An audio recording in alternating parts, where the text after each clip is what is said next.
प्यारे पिता परमेश्वर, हम तेरा धन्यवाद करते हैं कि आपने दोबारा हमें जीवित रखा और ये मौका दिया ताकि हम तेरे उपस्थिति में आ सके और तेरी स्तुति आराधना कर सके और तेरे वचन को सुन सके। परमेश्वर, हर दिन हमारे लिए एक नया मौका है। हर दिन परमेश्वर, हमारा जीवित रहना ये तेरा अनुग्रह है। हर दिन परमेश्वर, और हर वक्त सांस लेना ये भी परमेश्वर तेरा अनुग्रह है। परमेश्वर, हम धन्यवाद देते हैं इन सारे आशीषों के लिए, बरकतों के लिए। और परमेश्वर, इस वक्त हम मांगते हैं आपसे कि आप हमसे बातें कीजिए, आपके वचन के जरिए बातें कीजिए। यीशु मसीह के नाम से हम प्रार्थना विनती करते हैं, आमीन। कैसे हैं आप सब लोग? तो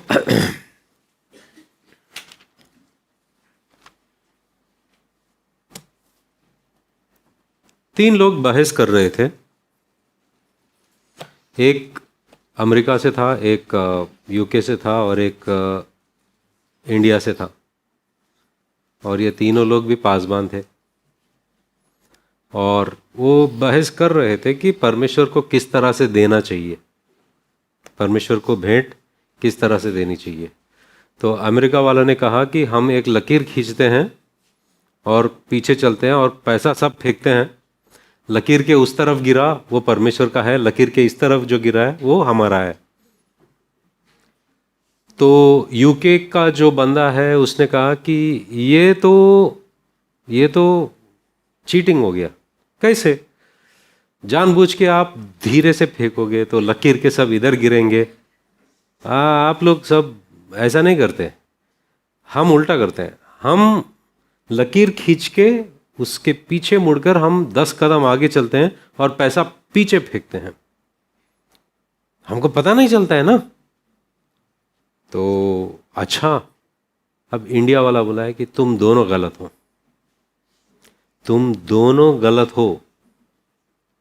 तुम लोगों को परमेश्वर को देना नहीं आता है। हम जो है पैसा ऊपर फेंकते हैं, जो ऊपर है वो परमेश्वर का है।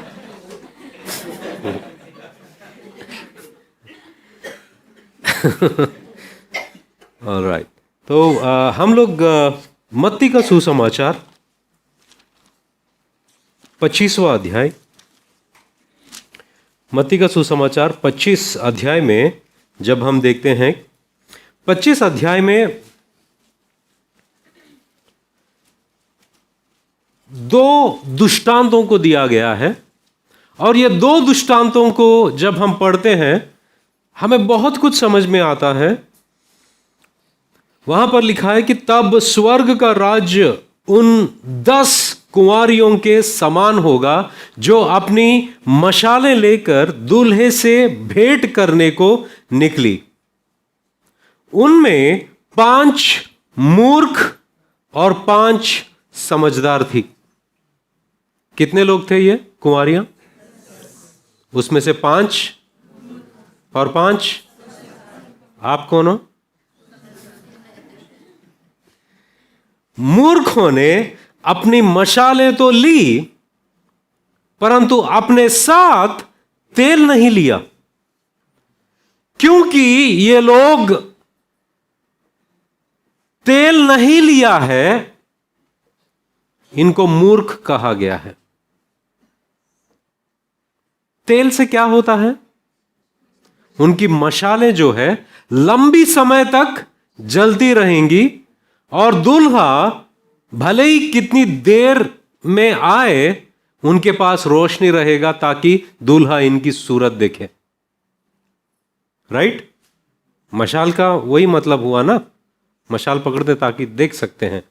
तो परंतु समझदारों ने अपनी मशालों के साथ अपनी कुप्पियों में तेल भी भर लिया। मतलब उन्होंने मशाल में जो है उसमें तेल जो है वो है, मगर उनके साथ एक कुप्पी को लिया है जिसमें तेल भरकर लेके गया ये लोगों ने। क्यों? और इसके वजह से इनको समझदार कहा गया है, बुद्धिमान कहा गया है, क्योंकि ये इंतजार करने के लिए तैयार है। इंतजार करने के लिए तैयार है। इंतजार करने के लिए ही नहीं, मगर इनकी मशालें जलती रखने की प्रबंध भी इन लोगों ने कर लिया है। इसलिए इन्हें समझदार कहा गया। और जब हम आगे देखते हैं, जब दूल्हे के आने में देर हुई तो वे सब ऊँघने लगी और सो गई। आधी रात को धूम मची, देखो दूल्हा आ रहा है, उससे भेंट करने के लिए चलो। तब वे सब कुंवारियां उठकर अपनी मशालें ठीक करने लगी, और मूर्खों ने समझदारों से कहा, अपने तेल में से कुछ हमें भी दो, क्योंकि हमारी मशालें बूझी जा रही है।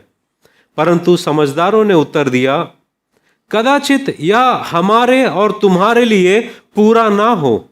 भला तो यह है कि तुम बेचने वालों के पास जाकर अपने लिए मोल ले लो।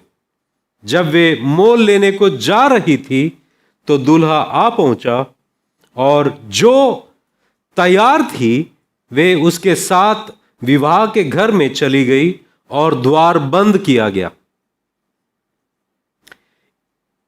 इसके बाद वे दूसरी कुंवारियां भी आकर कहने लगी, हे स्वामी, हमारे लिए द्वार खोल दे।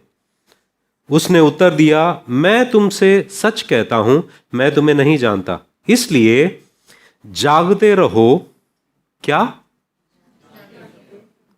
जागते रहो, क्योंकि तुम ना उस दिन को जानते हो, ना उस घड़ी को। यहां पर जागते रहो जब कहा गया है, ये इससे आप क्या समझते हो? मतलब आपको सोना नहीं है, रात को आज से सोना बंद, क्या ये मतलब था? किस तरह की जागना है ये? हमेशा तैयार रहना है, आत्मिक रीति से, आत्मा में तैयार रहना। उसके बाद में और एक दृष्टांत को दिया गया है यहां पर। चलो हम पढ़ते हैं। क्योंकि उस मनुष्य की दशा है,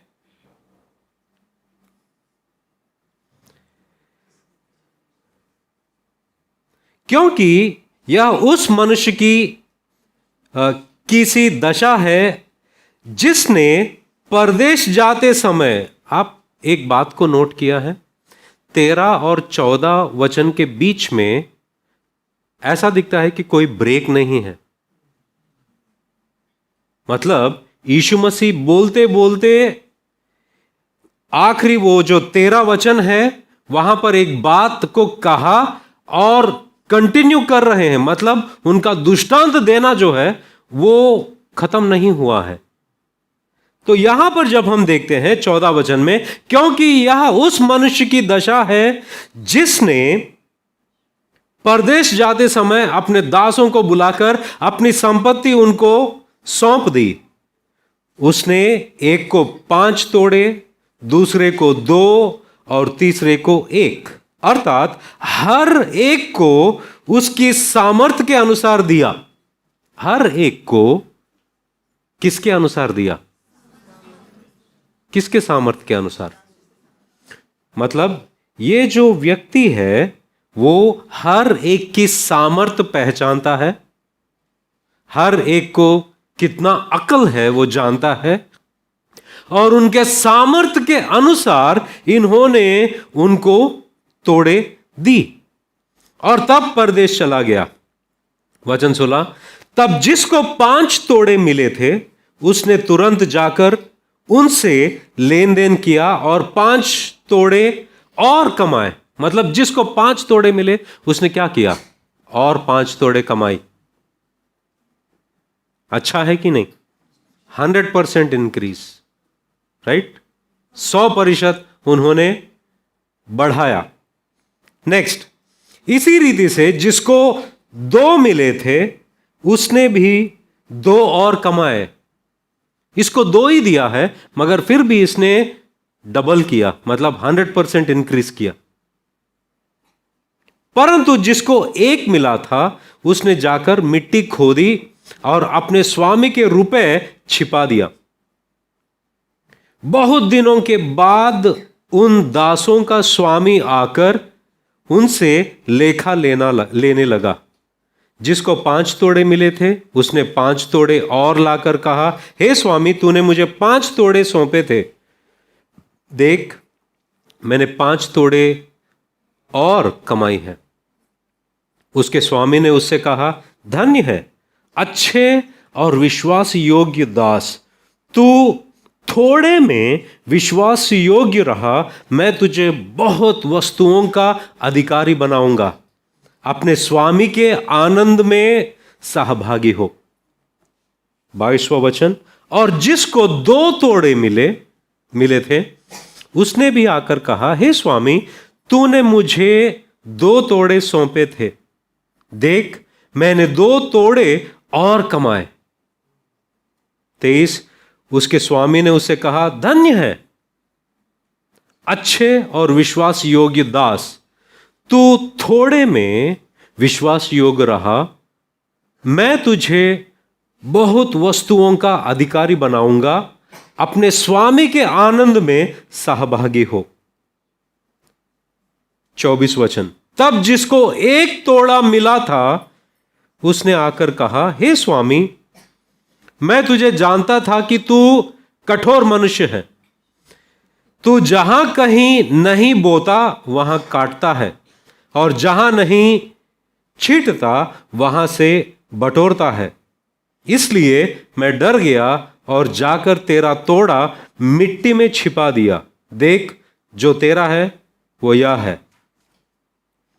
उसके स्वामी ने उसे उत्तर दिया, हे दुष्ट, क्या? हे दुष्ट, है जोर से बोलो यार, दुष्ट और आलसी दास। मतलब आलस जो है वो दुष्टता से जोड़ दिया है। आलसीपन को यहां पर दुष्ट कहा है, इंग्लिश बाइबल में wicked. You wicked lazy fellow, wicked lazy. यहां पर हे दुष्ट और आलसी दास, जब तू यह जानता है कि जहां मैंने नहीं बोया वहां से काटता हूं और जहां मैंने नहीं छीटा वहां से बटोरता हूं, तो तुझे चाहिए था कि मेरा रुपए सराफों को दे देता, तब मैं आकर अपना धन ब्याज समेत ले लेता। इसलिए वह तोड़ा उससे ले लो और जिसके पास 10 तोड़े हैं उसको दे दो, क्योंकि जिस किसी के पास है उसे और दिया जाएगा और उसके पास बहुत हो जाएगा, परंतु जिसके पास नहीं है उससे वह भी जो उसके पास है ले लिया जाएगा। और इस निकम्मे दास को बाहर के अंधेरे में डाल दो जहां रोना और दांत पीसना होगा। 31 देखो, जब मनुष्य का पुत्र अपनी महिमा में आएगा और सब स्वर्गदूत उसके साथ आएंगे, तो वह अपनी महिमा के सिंहासन पर विराजमान होगा और सब जातियां उसके सामने इकट्ठा की जाएंगी, और जिसे चरवा भेड़ों के बकरियों से अलग कर देता है वैसे ही वह उन्हें दूसरे से अलग करेगा, एक दूसरे से अलग करेगा। इन सारे ये 2 जो दृष्टांत हमने देखे, पहला दृष्टांत क्या था? 10 कुम्हारी। उसमें कौन कौन थे? 5 मूर्ख, 5 समझदार। उनको मूर्ख क्यों कहा गया? एडिशनल तेल नहीं लेकर गया। समझदार क्यों कहा गया इनको? इन्होंने तेल लेकर गया ताकि उनका मशाल जलते रहे। दूसरा जो हम 14 वचन से देखे हैं, दूसरा दृष्टांत है। यह दृष्टांत में आपको क्या लगता है, यह दृष्टांत का मुख्य जोर कहां दिया गया? ये पूरे दृष्टांत में जोर कहां दिया गया? जोर वहां दिया गया जो इंसान कुछ नहीं किया, उसको तोड़े दिए, वो मालिक ने दिया, मगर इसने कुछ नहीं किया तो उसको सजा मिली। ये दोनों से एक बुद्धिमान होना ताकि आपका आग जलता रहे, दूसरा आप आलसी मत रहना। इन दोनों को जोड़कर पौलुस एक वचन में यह बात को कहते हैं। रोमियों की पत्री 12 अध्याय, रोमियों की पत्री 12 अध्याय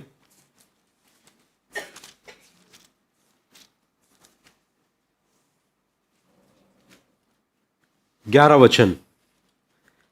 प्रयत्न करने में आलसी ना रहो, यत्न करने में, परमेश्वर के लिए काम करने में आलसी ना रहो, आत्मिक उन्माद में भरे रहो।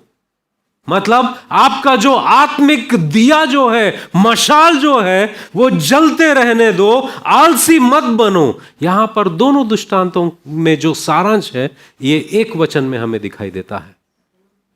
वहां पर यह लिखा है, प्रयत्न करने में आलसी ना हो, आत्मिक उन्माद में भरे रहो, प्रभु की सेवा करते रहो।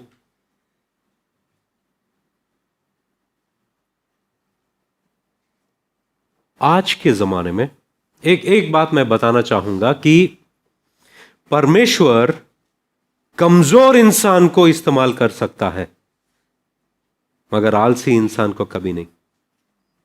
अगर आपके पास ताकत नहीं है, आप कमजोर हो, फिर भी परमेश्वर आपको इस्तेमाल करेगा। मगर जो इंसान आलसी है, परमेश्वर कभी इस्तेमाल नहीं करेगा उसे। क्यों? क्योंकि जब परमेश्वर ने, मतलब यहां पर मालिक को देखते हैं हम, जब तोड़े दे रहा था, वहां वचन कहता है कि हर एक के सामर्थ्य के अनुसार दिया है।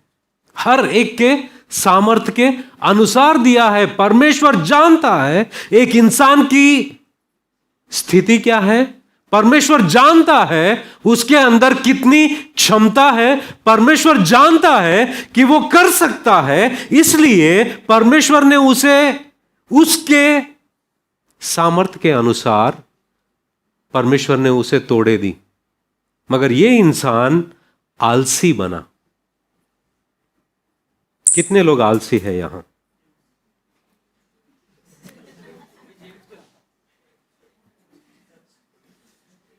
वो आलसी नहीं है, वो ड्रम बजाता है, अपना परमेश्वर ने जो तोड़े दिए हैं उसे वो इस्तेमाल कर रहा है। राइट?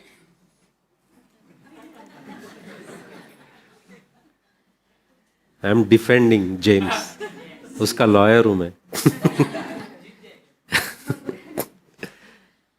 अब बात यह है कि कितने लोग बाइबल पढ़ने में आलसीपन दिखाते हैं? बाइबल पढ़ने में आलसीपन, क्या सचमुच में आप पढ़ नहीं सकते हो? पढ़ सकते हो। वही आपके सामने एक न्यूज़पेपर दो, या कॉमिक्स लगाओ, या इधर उधर के कहानियां लगाओ, पढ़ना आसान लगता है। मगर परमेश्वर का वचन में आलसपन, लोग आलसीपन कहां कहां दिखाते हैं।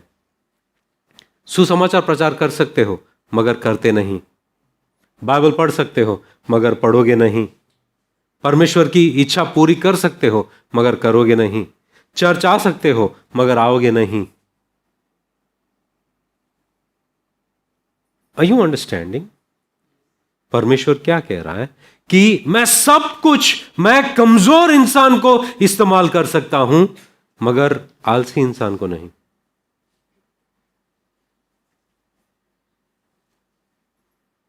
मैं सच बात कह रहा हूं, सच बात कह रहा हूं।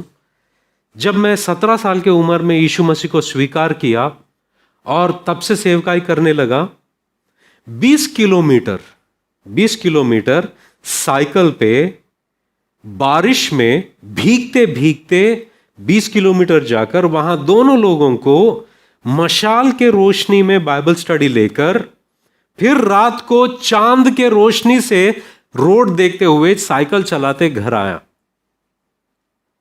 और ये एक दिन की बात नहीं, ये रूटीन है। और यीशु मसीह का पिक्चर दिखाने के लिए एक गांव में हम लोग, हमारे पास एक ही साइकिल था, वो भी हमने 300 रुपया किसी ने दिया, तो वो 300 रुपये से हमने एक साइकिल खरीदा ताकि हम ये जो जीसस मूवी का प्रोजेक्टर होता है उसके ऊपर रखकर, रील बॉक्स रखकर उसको धक्का मारते 15-16 किलोमीटर चल के जाए और वहां पर यीशु मसीह के बारे में प्रचार करे ये मूवी के द्वारा। मैं तरस रहा हूं ये आग किसी के अंदर देखने के लिए। मैं तरस रहा हूं ये आग किसी के अंदर देखने के लिए, मगर दिखाई नहीं देता है। क्या हो गया? मतलब मैं बहुत जवानों को देखता हूं, वो परमेश्वर के लिए जो करना चाहते हैं देखता हूं, मगर still where is that guy? वो कहां है इंसान? बहुत, इसलिए जब जब जब हम वचनों में देखते हैं परमेश्वर कैसे इंसान को इस्तेमाल करता है, वो इंसान को, इसलिए पौलुस लिख रहा है। पौलुस क्या कह रहा है? पौलुस ये कह रहा है कि उन्माद बनो, आत्मा में उन्माद बनो, तुम्हारा दीप जलते रहे और उसको बुझने मत दो। तुम्हारे अंदर जो आग है परमेश्वर के लिए जो है उसे बुझने मत दो। बहुत सारे चीजें हैं जो उसे बुझा सकती है। शायद तुम्हारी दृष्टि अगर संसार पे है, संसार उसे बुझा सकता है। गलत दोस्त है तुम्हारे पास, वो भी बुझा सकते हैं। अगर तुम्हें बहकाने के लिए बहुत कुछ इस दुनिया में है, वो सारे चीज आपको, आपके अंदर की आग को बुझा सकते हैं। मगर तुम मूर्ख बनोगे अगर अपने आप को उन सारी चीजों में दे दिया हो तो। आपको समझदार कहा जाएगा अगर आप उन सारी चीजों से परे होकर आपका दीप जलाए रखते हो, आपका मशाल जलता रहेगा और आप प्रार्थना में परमेश्वर के ऊपर रुक रहे हो और उसका इंतजार कर रहे हो, वचन में आगे बढ़ रहे हो, दिन रात पढ़ रहे हो ताकि आप वचन को समझ सको, आप प्रार्थना कर रहे हो, परमेश्वर के लिए सुसमाचार प्रचार कर रहे हो, क्यों आप आगे नहीं बढ़ोगे? परमेश्वर क्यों आपको इस्तेमाल नहीं करेगा? एक ही इंसान को परमेश्वर इस्तेमाल नहीं करता, जिसने छींका।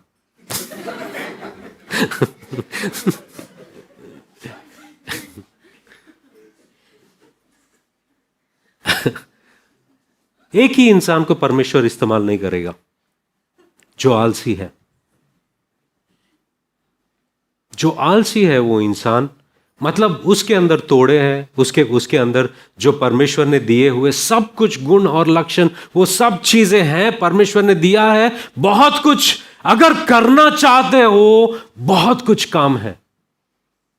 अगर सेवकाई करना चाहते हो, परमेश्वर के लिए जो कुछ भी करना चाहते हो, आपके सामने परमेश्वर इतने सारे मौके देने के लिए तैयार है।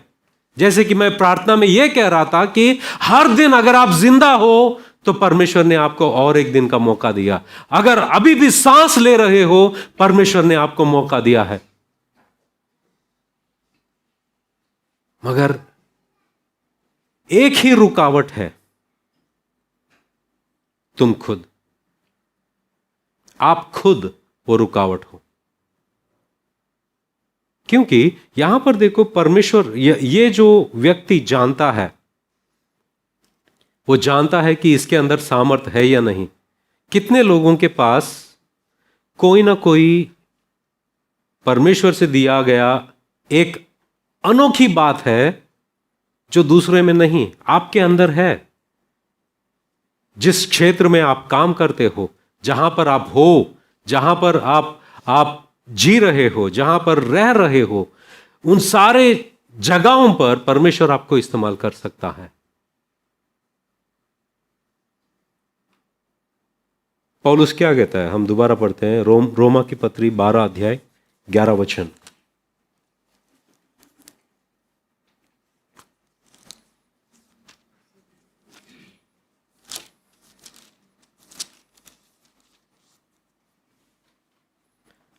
प्रयत्न करने में आलसी ना रहो, आलसी ना रहो, आत्मिक उन्माद में भरे रहो, प्रभु की सेवा करते रहो।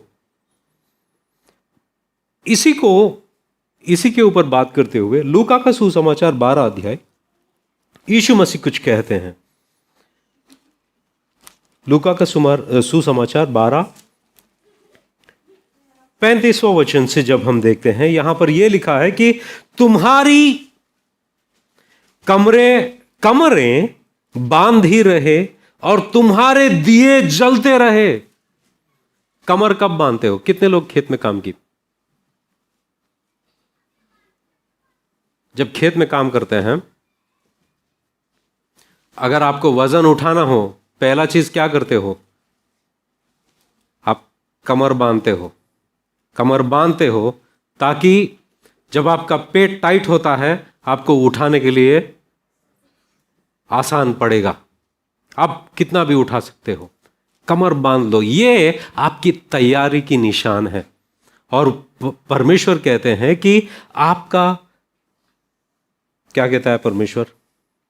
तुम्हारी कमरें बांधी रहे और तुम्हारे दिए जलते रहे। कमर बांधना वो एक निशानी है, तुम हर वक्त तैयार हो, हर वक्त तैयार हो। ये आलसीपन अगर एक तरफ है, उसके खिलाफ जो है, एक इंसान हमेशा तैयार रहता है, हमेशा तैयार रहता है और उसका दिया हमेशा जलता रहता है, कभी बुझता नहीं। उसका दिया हमेशा, क्या करूं मैं परमेश्वर के लिए, क्या करूं मैं परमेश्वर के लिए, क्या करूं आज, क्या करूं मैं परमेश्वर के लिए। उसी को कहते हैं आत्मिक उन्माद में भरे रहना, आत्मिक धुन में रहना, आत्मिक नशे में रहना। नशा वो नहीं, आत्मिक नशा अलग है। अभी सामने का एडिट करके नशे में रहना बोला है पास्टर, ये मत करना। आत्मिक उन्माद बनो, आत्मा में हमेशा प्रार्थना में बने रहो, वचन में बने रहो, और परमेश्वर के लिए क्या करूं ये धुन में रहो। ये धुन में रहो कि मैं परमेश्वर के लिए क्या करूं, क्योंकि यीशु मसीह कहते हैं कि तुम्हारी कमरें बांधी रहे और तुम्हारे दिए जलते रहे, और तुम उन मनुष्यों के समान बनो जो अपने स्वामी की बाट देख रहे हो कि वह विवाह से कब लौटेगा, कि जब वह आकर द्वार खटखटाए तो तुरंत उसके लिए खोल दे। धन्य है वो दास जिन्हें स्वामी आकर जागते पाए। मैं तुमसे सच सच कहता हूं कि वह कमर बांधकर उन्हें भोजन करने को बैठाएगा और पास आकर उनकी सेवा करेगा। कौन सेवा करेगा? कौन सेवा करेगा? स्वामी किसका सेवा करेगा? किसका? क्यों? क्योंकि उसने अपना मशाल बुझने नहीं दिया और वो जलता है और अपने स्वामी के लिए वो जल रहा है। इसलिए मैं कहता हूं कि आग बनो परमेश्वर के लिए, आग बनो परमेश्वर के लिए, जलते रहो परमेश्वर के लिए। आपका मशाल बुझने मत दो, कमर हमेशा बांधे रखो, ताकि ये देखो कि मुझे काम करने के लिए कहां मौका मिलेगा, परमेश्वर के लिए क्या करूं मैं, किस तरह से उसको उसकी महिमा के लिए मैं क्या करूंगा, उसका नाम का महिमा कैसे होगा मेरे जिंदगी से।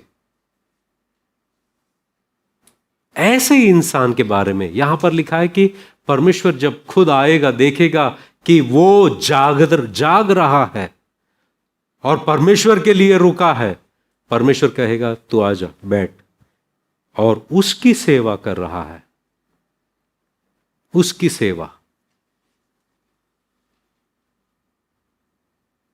जब मैं सुनता हूं, जब मैं परखता हूं लोगों को, मसीह के लिए ये अंत के दिन है, इसलिए हमें जलते रहना जरूरी है, क्योंकि हम नहीं जानते कि हमारा मालिक कब आने वाला है।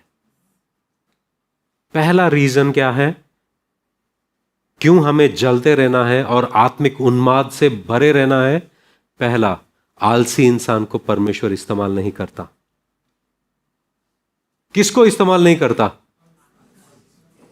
जोर से बोलो। आप सब आलसी हो? नहीं ना? तीसरे बार बोलो जोर से। आलसी इंसान को परमेश्वर इस्तेमाल नहीं करता। क्या कमजोर को करता है? यस, कमजोर को इस्तेमाल करता है। दूसरा रीजन क्यों हमें आत्मिक उन्माद में भरे रहना है, क्योंकि स्वामी कब आएगा हम जानते नहीं। इसलिए यीशु मसीह कहता है, क्या कहता है? तुम्हारे कमरें बांधी रहे और तुम्हारे दिए जलते रहे। ऐसा इंसान को जब यीशु मसीह पाता है, जब वो आता है, उसकी सेवा की जाएगी। यह दूसरा रीजन है क्यों हमें आत्मिक उन्माद में भरे रहना है। तीसरा रीजन है, एक बात बताऊं मैं, प्रकाशित वाक्य 3:15 और 16 पढ़ेंगे कोई? प्रकाशित वाक्य 3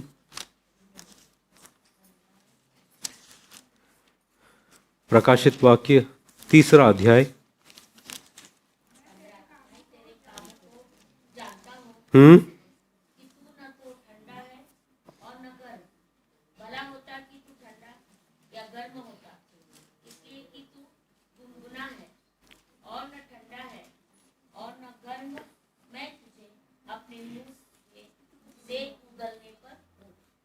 आपको पता है जब पौलुस कहता है इस बात को रोमियो की पत्री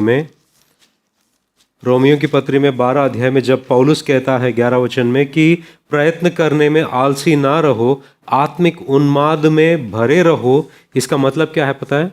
आत्मा में आप पानी कितने लोग स्टोव पे गर्म करते हैं? जब पूरा गर्म होता है तो पानी कैसे होता है? उबल। वहां पर वचन का मतलब यही है, boiling. Let that person boil, let that person be on fire. मतलब हमेशा परमेश्वर के लिए जलते रहो, हमेशा परमेश्वर के लिए उबलते रहो, उबलती आग की तरह रहो। ये पौलुस का मतलब था, क्योंकि पौलुस खुद ऐसा इंसान था कि वो कभी आलसी नहीं था, और वो हमेशा यही हर कलीसिया से कहता था कि आप परमेश्वर के लिए जितना हो सकता है उतना करो, करते ही रहो परमेश्वर के लिए, प्रयास करते रहो, सेवा करते रहो। तीसरा रीजन हमें क्यों आत्मा में जलते रहना जरूरी है, क्योंकि हमारे सामने एक जंग है। हमारे सामने क्या है? एक जंग है। और पौलुस कहता है एफिसियों की पत्री अध्याय 6 14 और 15,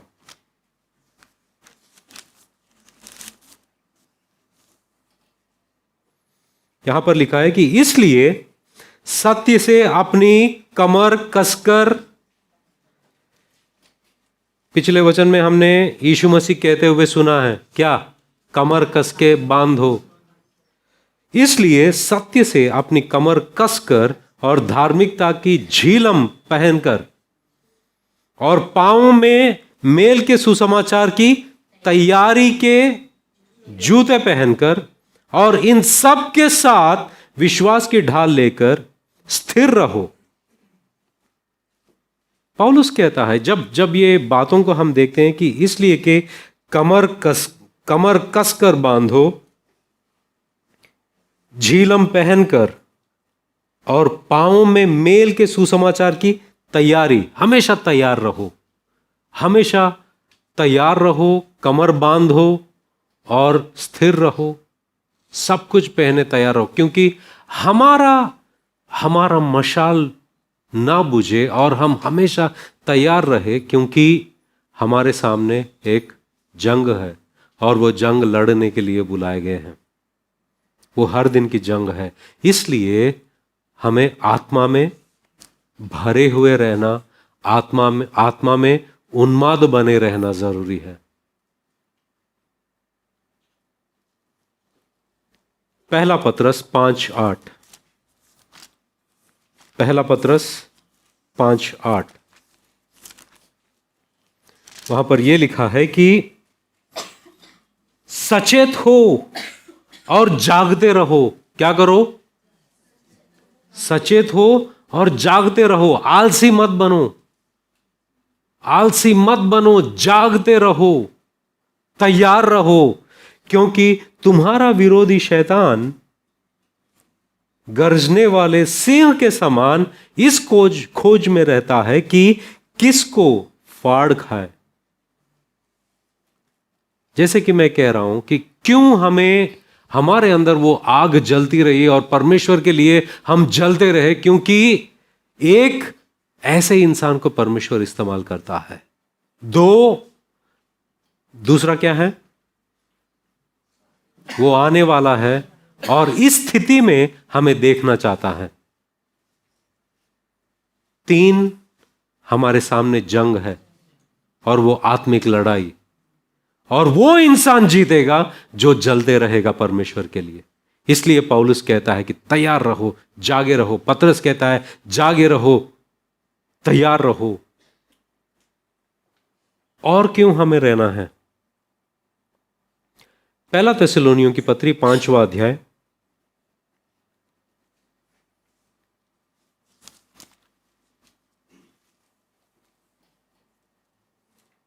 1 से 8, पर हे भाइयों, इसका प्रयोजन नहीं कि समयों और कालों के विषय में तुम्हारे पास कुछ लिखा जाए, क्योंकि तुम आप ठीक जानते हो कि कैसा रात को चोर आता है, वैसा ही प्रभु का दिन आने वाला है, जब लोग कहते होंगे कुशल और कुछ भय नहीं, तो उन पर एकाएक विनाश आ पड़ेगा। जिस प्रकार गर्भवती पर पीड़ा और वे किसी रीति से ना बचेंगे। पर हे भाइयों, तुम तो अंधकार में नहीं हो कि वह दिन तुम पर चोर के समान आ पड़े, क्योंकि तुम सब ज्योति की संतान और दिन की संतान हो। हम ना रात के हैं ना अंधकार के हैं, इसलिए हम दूसरों के समान सोते ना रहे, पर जागते और सावधान रहे। क्यों हमें परमेश्वर के लिए जागना है, परमेश्वर के लिए उन्माद बने रहना है? क्योंकि वो दिन कब आएगा हम जानते नहीं।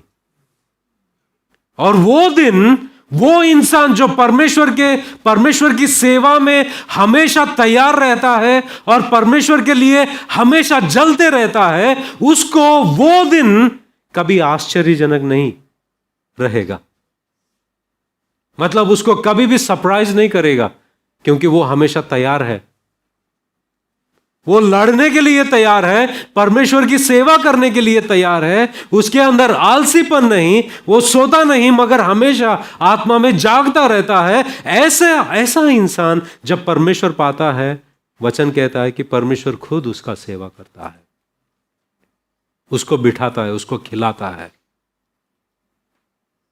और ऐसे इंसान के जिंदगी में कभी आश्चर्य नहीं, अरे आ गया मैं क्या करूं।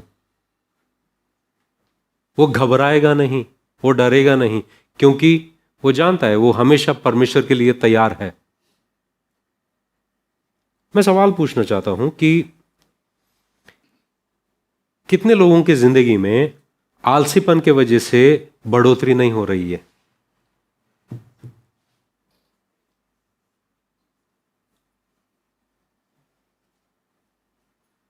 नहीं, हाथ मत उठाओ।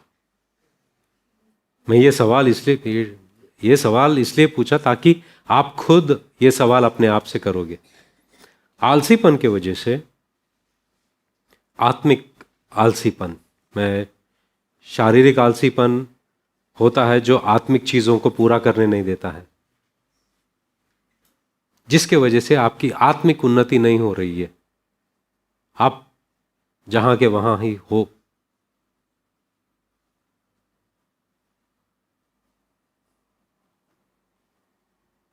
और यहां पर वचन कहता है कि आत्मिक उन्माद बने रहो, क्योंकि आप जानते नहीं परमेश्वर कब आने वाला है। आपके सामने जंग है। आत्मा में जलते रहो, आत्मा में जलते रहो, आत्मा में जलते रहो। और पतरस कहता है, पहला पतरस पहला अध्याय 13 वचन, पहला पतरस पहला अध्याय 13 वचन।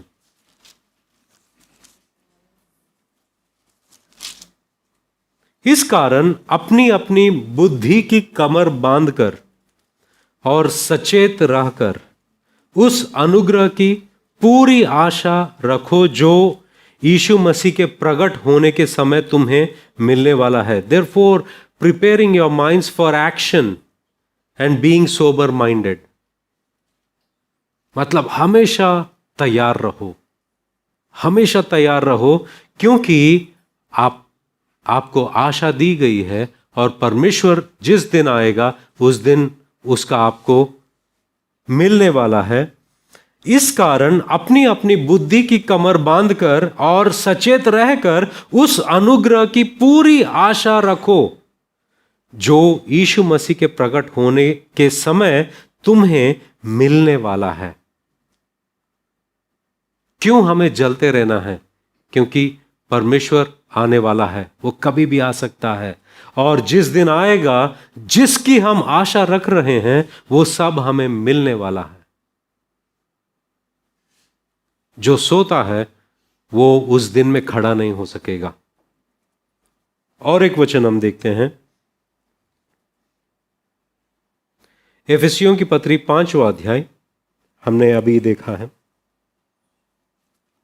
इन सारी चीजों की वजह से पौलुस ये कहता है 5वें अध्याय में और 18 वचन, दाखरस से मतवाले ना बनो, क्योंकि इससे लूचपन होता है, पर आत्मा में परिपूर्ण होते जाओ। आत्मा से भरते जाओ, आत्मा से भरते जाओ, आत्मा से भरते जाओ। इसी तरह हम हमारी मशालें हमेशा जलती रखेंगे। परमेश्वर में वो आग लेकर हमेशा उबलते रहना परमेश्वर के लिए, ऐसा इंसान कभी भी एक ही स्थान पर रहेगा नहीं। परमेश्वर उसके जिंदगी में उन्नति लाते रहेगा, उन्नति लाते रहेगा, और उसे मौके देते रहेगा, और उसे मौके देते रहेगा। मेरी खुद की जिंदगी जहां से शुरुआत हुई है, मैं एक छोटे गांव में सेवकाई कर रहा था, और मुझे मेरा जो छोटा गांव है जहां पर मैं सेवकाई कर रहा था, उसके बाजू में एक छोटा सा शहर जैसा, शहर नहीं मगर टाउन है। मुझे कभी नहीं लगा कि मैं वो टाउन में जाकर कोई कलीसिया में प्रचार कर सकता हूं, क्योंकि वहां पढ़े लिखे लोग हैं, मुझे उतना ज्ञान नहीं। मगर मेरे सामने जो दो लोगों को परमेश्वर ने दिया है, उनको सिंसियरली मैं हर दिन जाकर वचन सिखाना, परमेश्वर में आगे बढ़ाना, और जो जो लोग हैं जहां पर सेवकाई मैंने की है, उन जगहों पर सिर्फ उन्हीं लोगों को जो परमेश्वर ने मेरे दिल में रखा है, उनको वचन सिखाना, इसी में मैं व्यस्त था। और पता नहीं परमेश्वर उस जगह से धीरे धीरे निकालकर आज मैं देशों में, विदेशों में जाकर प्रचार कर रहा हूं, क्योंकि परमेश्वर वो आग का कद्र करता है। परमेश्वर वो आग का कद्र करता है, और मैं आप लोगों को प्रोत्साहित करना चाहता हूं कि ये आग कभी बुझने मत दो, और ये आग बुझने मत दो परमेश्वर के लिए। हर दिन मैं क्या करूं परमेश्वर के लिए, ये सोचते रहो क्या मौका मेरे सामने है, चाहे वो कलीसिया में हो, चाहे वो कलीसिया के अलग अलग सेवकाई है, इन जगहों पर कहां मैं भाग ले सकता हूं, किस जगह पर मैं परमेश्वर की सेवा कर सकता हूं। एक्चुअली करने के लिए बहुत सारा है हमारे पास। सुसमाचार बांटना,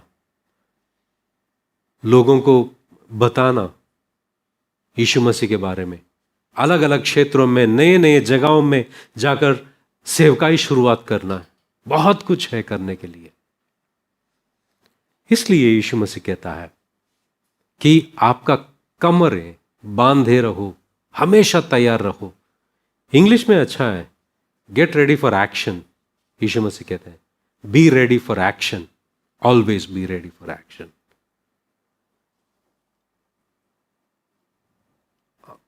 और एक जगह पर हम देखते हैं कि अगर आप अगुवाई करना चाहते हो, रोमा की पत्री में ही जब पौलुस ये बात कहता है 8वें अध्याय 12 अध्याय में 11 वचन में हमने ये पढ़ा है कि प्रयत्न करने में आलसी ना हो, आत्मिक उन्माद में भरे रहो, प्रभु की सेवा करते रहो। मगर जब हम 8वां वचन में देखते हैं, जो उपदेश हो वह उपदेश देने में लगा रहे, दान देने वाला उदारता में दे, जो अगुवाई करे वह उत्साह से करे।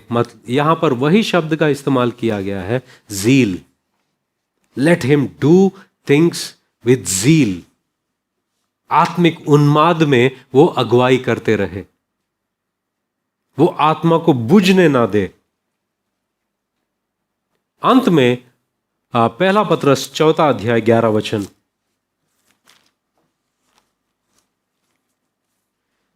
हम यहां देखते हैं कि यदि कोई बोले तो ऐसा बोले मानो परमेश्वर का वचन है, यदि कोई सेवा करे तो उस शक्ति से करे जो परमेश्वर देता है, जिससे सब बातों में यीशु मसीह के द्वारा परमेश्वर की महिमा प्रकट हो।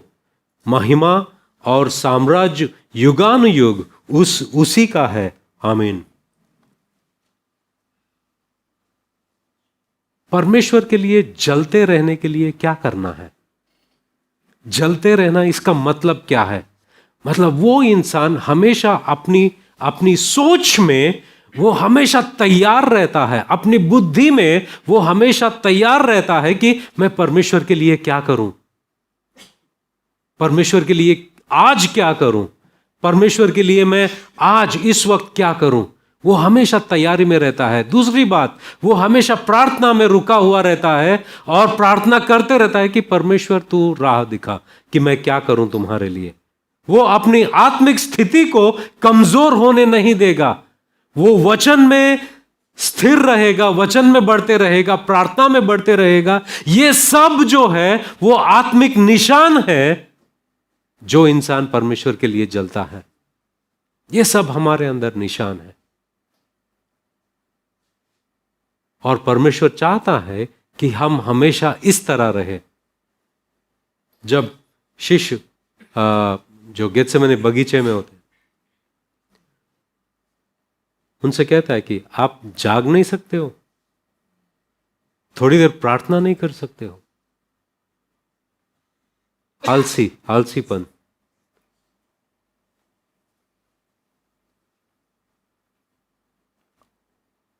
आलसी इंसान वो होता है अपने आप को परमेश्वर से पहले रखता है। मैं पहले आता हूं, फिर बाद में परमेश्वर आता है। आज सुबह इसी के बारे में मैंने प्रचार किया था। एक इंसान होता है, मेरी खुशी, मेरी सब कुछ। आलसी इंसान यह सोचता है कि मेरा आराम पहले आएगा, फिर परमेश्वर। और वचन कहता है कि नहीं। वो इंसान, कितने लोग परमेश्वर के जरिए इस्तेमाल किए जाना चाहते हैं? कितने लोग? क्या करोगे? आइडेंटिफाई करोगे कि कहां पर तुम्हारे अंदर एक पैटर्न है, तुम्हारे अंदर एक ऐसी चीज है जो हर बार ऐसे ही होता है। शारीरिक वजह से आप परमेश्वर की इच्छा को पूरी नहीं कर पाते हो। वो क्या चीज है? उन बातों को आप आइडेंटिफाई करोगे और उस पर कामयाबी पाओगे।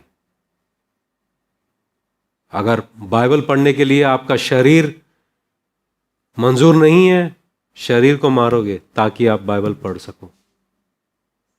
सुसमाचार प्रचार करने के लिए शरीर आने नहीं देता है और सोच सब कहीं और ले जाते हैं, आप आओगे सुसमाचार प्रचार करने के लिए। हर चीज में आगे बढ़ने की कोशिश करोगे।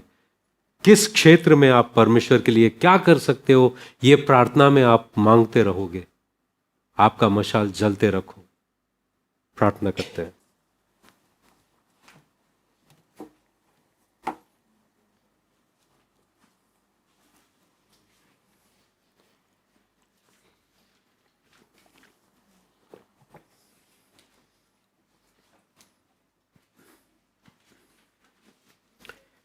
पिता परमेश्वर, हम तेरा धन्यवाद करते हैं।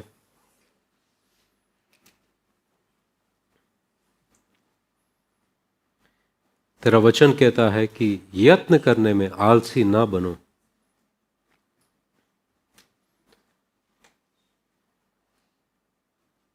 और तुझ में, तेरी आत्मा में उन्माद और तेरी आत्मा से भरे रहो। हमेशा एक दीप की तरह जलते रहें। और परमेश्वर, ऐसे इंसान को तू उठाता है, इस्तेमाल करता है। और परमेश्वर, आपका वचन कहता है कि जो दास हमेशा जागता रहता है, तैयार रहता है, उससे आप प्रसन्न होते हो और उसका इस्तेमाल करते हो। धन्यवाद परमेश्वर आपके वचन के लिए। हम हर दिन हमारे शरीर से लड़े, इसके लिए हमें सामर्थ्य दे। हमारी शरीर की, दुनिया की, शैतान की नहीं, मगर आपकी और आपकी आत्मा की बातें हम सुनते रहे हमेशा और उसका पालन करते रहे। हमारी जिंदगी परमेश्वर आपके वचन के काबू में हम लाए, इसके लिए आपका सामर्थ्य दीजिए। आपने परमेश्वर आपके पवित्र आत्मा से हमें आपके अनुग्रह से ताकत देते रहे, ताकि हम तेरे लिए हमेशा जलते रहे। परमेश्वर, धन्यवाद देते हैं। यीशु मसीह के नाम से हम प्रार्थना करते हैं। आमीन।